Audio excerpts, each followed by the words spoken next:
Alam niyo ba yung pakiramdam na may sorpresa sa sariling bakuran? Kanina, habang naglilinis si tatay, may natuklasan siyang matamis na sikreto.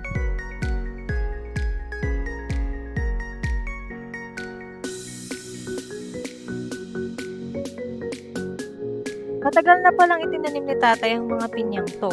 Akala namin, pandagdag lang sa bakod para hindi pasukin ng kambing. Pero aba, may bunga na pala, dalawa pa, at sabay pang nahinog.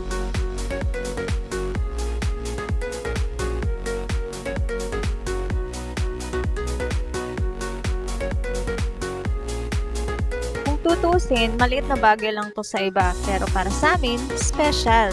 Kasi bawat araw na dinidiligan, bawat damong tinatanggal, may kwento.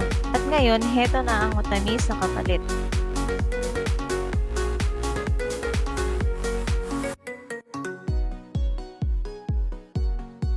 Tingnan nyo naman, ang ganda ng kulay.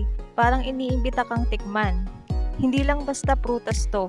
Bunga to ng tiyaga at simpleng kaligayahan dito sa probinsya.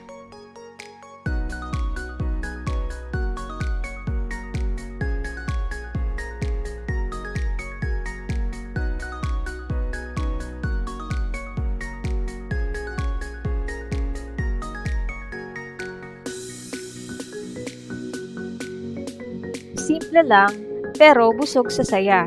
Ang dalawang pinyang hinog na to, nagdala ng isang hapon na puno ng kwento, tawanan, at matamis na alaala.